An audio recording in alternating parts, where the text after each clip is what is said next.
ધોરણ 8 ગણિત ચેપ્ટર 1 સમય સંખ્યા।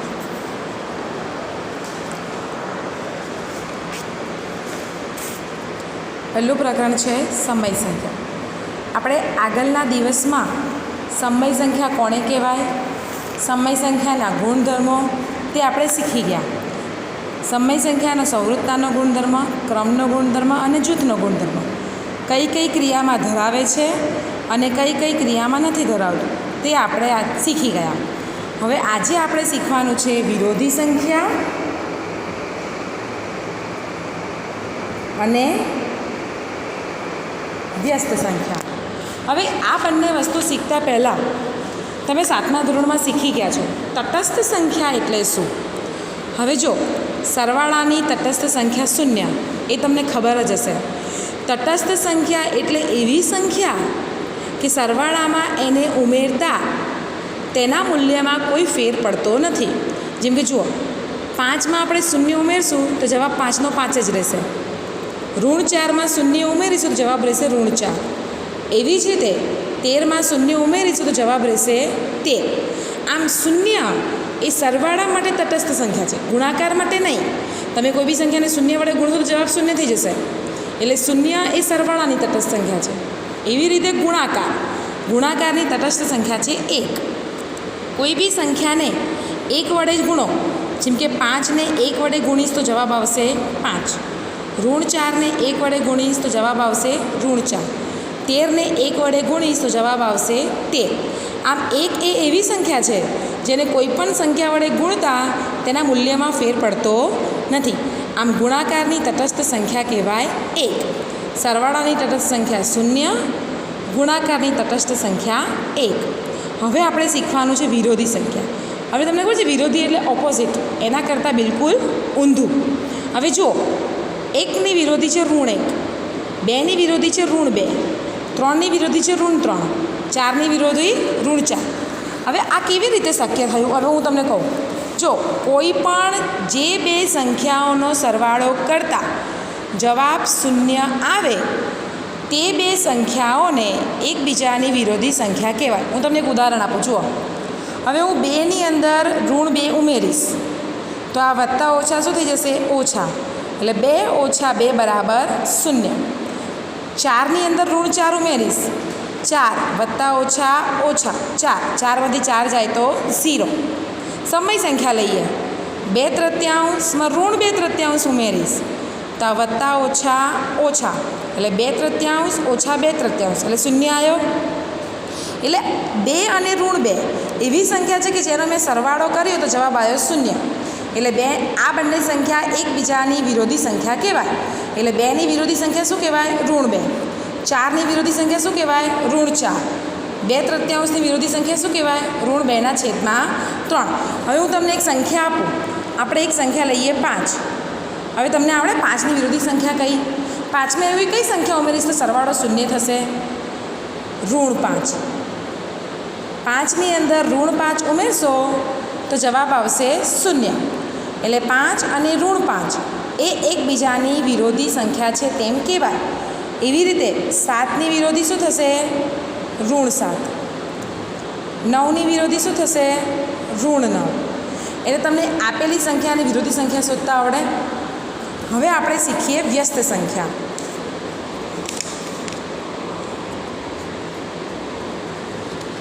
હવે જુઓ, કોઈ પણ, હવે તમે મને એક સવાલનો જવાબ આપો, કોઈ પણ સંખ્યાને 2/3 વડે ગુણતા જવાબ 1 મળે તેવી સંખ્યા કઈ? એટલે કે એવી કોઈ સંખ્યા છે જેને આપણે 2/3 વડે ગુણશું તો જવાબ 1 મળે। હવે જો 2/3 તો આપેલા છે, એના ગુણ્યા હું કેટલા કરું તો જવાબ 1 આવે? જો હું 3/2 કરું તો 3 ગયા 3 ગયા, 2 ગયા 2 ગયા, જવાબ આવ્યો 1। આ બંનેનો ગુણાકાર કરતા જવાબ 1 આવ્યો। આપણે એક બીજી સંખ્યા લઈએ, 5/3 લઈએ, એને જો હું 3/5 વડે ગુણું તો 3 ગયા 3 ગયા, 5 ગયા 5 ગયા, જવાબ આવ્યો 1।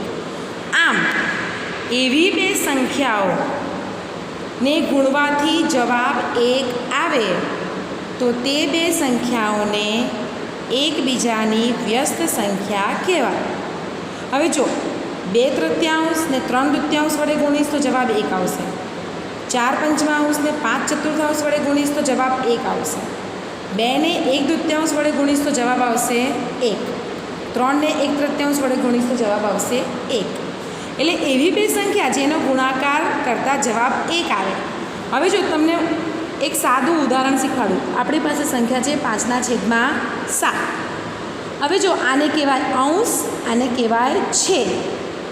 આપણે કોઈ બી સંખ્યાની વ્યસ્ત સંખ્યા શોધવી હોય તો અંશને છેદમાં લઈ જવાની અને છેદને અંશમાં લઈ જવાની. હવે જો આ છેદ છે એને આપણે ઉપર અંશમાં લઈ ગયા ને આ અંશ છે એને લઈ આવ્યા છેદમાં, તો આ બધું ઉડી ગયું, જવાબ આવી ગયો 1. એટલે વ્યસ્ત સંખ્યામાં તમને સમજ પડી ગઈ. વ્યસ્ત સંખ્યામાં આપણે એકબીજા સંખ્યાનું અંશ અને છેદ બંનેની અદલા બદલી કરવાની હોય. હવે જો આમ હોય શૂન્ય, હું તમને હવે એમ કહું કે શૂન્યનો વ્યસ્ત તો તમે આમ લખશો 1/0. અહીંયા કશું રીતે આપણે 1 સમજ્યા, તો આને 1/0 લખાય? ના લખાય.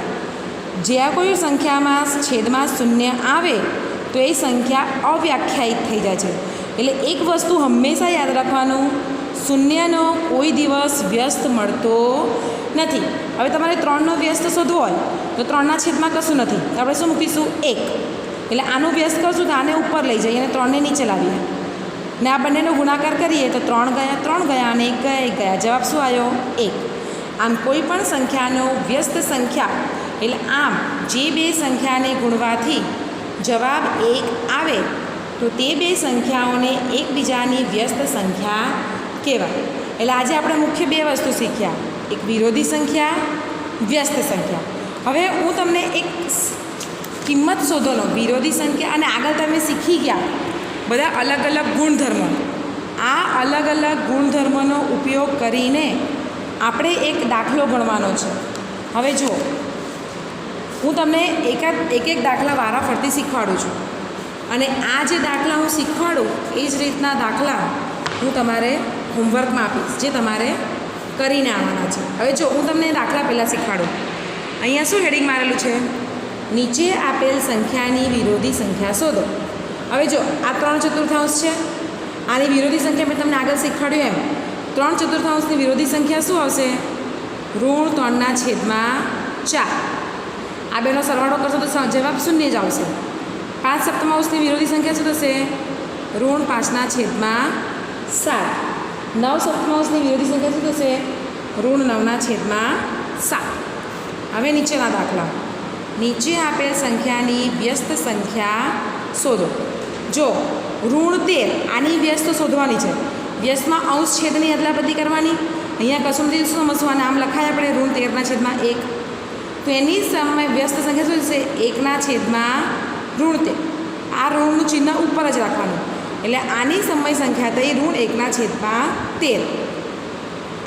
આની વ્યસ્ત સંખ્યા શું થશે? આ √1/3 છે, એને ઉલટાવી દો તો જવાબ આવશે √3. એટલે √1/3 વ્યસ્ત સંખ્યા થઈ √3. હવે જો આની વ્યસ્ત સંખ્યા શોધવાની છે, ધ્યાન બરાબર આપજો. આ ગુણાકાર એટલે કે અહીંયા એક ક્રિયા આપી છે. સૌથી પહેલાં આપણે આની કિંમત શોધવી પડશે. આની કિંમત શોધીએ તો 5×3 = 15. હવે અહીં ધ્યાન આપજો. જો √5 ગુણ્યા √3 છેદમાં 8 ગુણ્યા 7. 5×3 = 15. હવે તમને થશે અહીંયા આગળ ઓછા મૂકવાના, તો નહીં મૂકવાના. કેમ? કારણ કે ગુણાકારમાં ઋણ શું થઈ જાય? ધન. એટલે 15/7 8×7 = 56. એટલે આપણી મૂળ સંખ્યા થઈ. આનો વ્યસ્ત કરશું એટલે ઉલટાવી દઈએ એટલે 56/15. આની થઈ વ્યસ્ત સંખ્યા. એટલે આપણે આ જે સંખ્યા આપી છે એનો વ્યસ્ત થશે 56/15. એટલે ટૂંકમાં જ્યારે કોઈ ગુણાકાર, સરવાળો, બાદબાકી કે ભાગાકાર ક્રિયા આપી હોય તો સૌથી પહેલાં એની કિંમત શોધવાની અને પછી એનો વ્યસ્ત શોધવાનો. હવે આગળનો દાખલો. અહીંયા શું આપ્યું છે? જો x = 13/17 હોય તો ચકાસો કે √x = x. હવે જો તમને બધાને ખબર છે x = 13/17ની વિરોધી સંખ્યા શું થાય? √13/17. હવે 13/17 એનામાં તેની વિરોધી સંખ્યા ઉમેરો તો જવાબ સીધો 0 આવી જ રહે. એ જ રીતે જો ઋણ એક્સ ઋણ કૌંસમાં ઋણ એક્સની જગ્યાએ શું મૂક્યું 13/17 ઓછા ઓછા વત્તા એટલે 13/7 એટલે ઋણ કૌંસમાં ઋણ એક્સ બરાબર એક્સ થાય. આ થયો આપણો એક દાખલો. હવે જો આગળ દાખલો છે કિંમત શોધો. હવે આ દાખલામાં બધા બરોબર ધ્યાન આપજો. તમે આગળના ચેપ્ટરમાં બધા અલગ અલગ ગુણધર્મ શીખી ગયા. જૂથનો ગુણધર્મ, સરવાળાનો, પછી સરવાળા બાદબાકી ગુણાકારનો, સંવૃત્તાનો ગુણધર્મ, ભાગાકારનો જૂથનો ગુણધર્મ, આવા ચર્ય ક્રિયાઓના સંવૃત્તાનો, ક્રમનો અને જૂથનો એ ગુણધર્મો આપણે આગળ શીખી ગયા છે. હવે આ ગુણધર્મનો ઉપયોગ કરીને આજે આપણે આ દાખલો ગણવાનો છે. હવે જો સૌથી પહેલાં આપણે ક્રમનો ગુણધર્મ વાપરીએ. ક્રમનો ગુણધર્મ એટલે શું? ગુણાકારમાં ક્રમનો ગુણધર્મ જળવાય. એટલે આપણે એનો ક્રમ બદલશું તો મૂલ્યમાં કોઈ ફેર પડશે નહીં. હવે જુઓ, આને સૌથી પહેલાં આપણે સંખ્યા લખીશું 2/5 ગુણ્યા ઋણ 3/7 ઓછા 1/14 ઓછા 3/7 ગુણ્યા 3/5. હવે સૌથી પહેલાં તમે જે સંખ્યા લખી છે એ સંખ્યા એમની એમ સૌથી પહેલાં આપણે એનામાં ઉતારી દેવાની. હવે ત્યાર પછી આપણે ક્રમનો ગુણધર્મ જાળવીશું. ક્રમના ગુણધર્મમાં શું કરીશું? આપણે સૌથી પહેલાં આ જે ઋણ 3/7 છે એને આપણે આ બાજુ લઈ આવીશું. એટલે કેવી રીતે લખાશે? આમ લખાશે. જુઓ, 2/5 ગુણ્યા ઋણ 3/7 ઓછા 3/7 ગુણ્યા 3/5 ઓછા 1/14. આને લખીશું આપણે ક્રમનો ગુણધર્મ. હવે શું કરીશું? આ ઓછા 3/7 છે એને આપણે અહીંયા વત્તા મૂકીશું તો કાઉન્સ કરી દેવામાં આવશે. એટલે એને આમ લખાશે 2/5 ગુણ્યા ઋણ 3/7 વત્તા ઋણ 3/7 ગુણ્યા 3/5 ઓછા 1/14. હવે જુઓ, અહીંયા વચ્ચે કયું ચિહ્ન છે? વત્તા. અહીંયા કયું ચિહ્ન છે? ઓછા.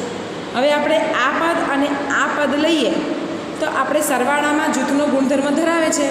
એટલે જૂથનો ગુણધર્મ આપણે કરીશું તો આપણે આમ લખાશે ઋણ 3/7 કૌંસમાં 2/5 વત્તા 3/5 ઓછા 1/14. કે તમે એમ પણ કહી શકો કે આ બંને પદમાંથી મેં ઋણ 3/7 સામાન્ય કાઢ્યું. હવે આગળ કરીએ. જુઓ, આને આગળ કરીશું, આ બાજુ કરીએ, અહીંયા કરીએ. જુઓ, હવે આને આગળ કરીશું તો સૌથી પહેલાં એનું સાદુરૂપ આપીશું. ઋણ 3/7 કૌંસમાં આ બંનેનો લસા આવશે 5 અને સરવાળો પણ 5. એટલે શું થશે? 5/5 ઓછા 1/14. એટલે આગળ શું થશે? ઋણ 3/7 ગુણ્યા 1 ઓછા 1/14. હવે જુઓ, આને 1 વડે ગુણ્યું તો એની એ સંખ્યા થઈ. એટલે આને આમ લખાશે ઋણ 3/7 ઓછા 1/14. હવે 14 લસા લઈએ તો 7ને કેટલા વડે ગુણીએ તો 14 આવે 2. તો 3ને 2 વડે ગુણવાનું એટલે ઋણ 6 ઓછા ઋણ 1. જવાબ આવશે ઋણ 7/14. એટલે આ જવાબ થયો આપણો ઋણ 7/14. એટલે આપણો જે દાખલો છે એનો જવાબ આવ્યો ઋણ 7/14. એટલે આ ટૂંકમાં કિંમત શોધો. એટલે આ દાખલાની કિંમત આવી ઋણ 7/14. આનામાં આપણે ક્રમનો ગુણધર્મ અને જૂથનો ગુણધર્મ, વિભાજનનો ગુણધર્મ, ક્રમનો અને વિભાજનનો એમ 2 ગુણધર્મનો આપણે ઉપયોગ કર્યો છે. અહીંયા ક્રમનો ગુણધર્મ વાપર્યો, જ્યારે અહીંયા આપણે વિભાજનનો ગુણધર્મ વાપરો.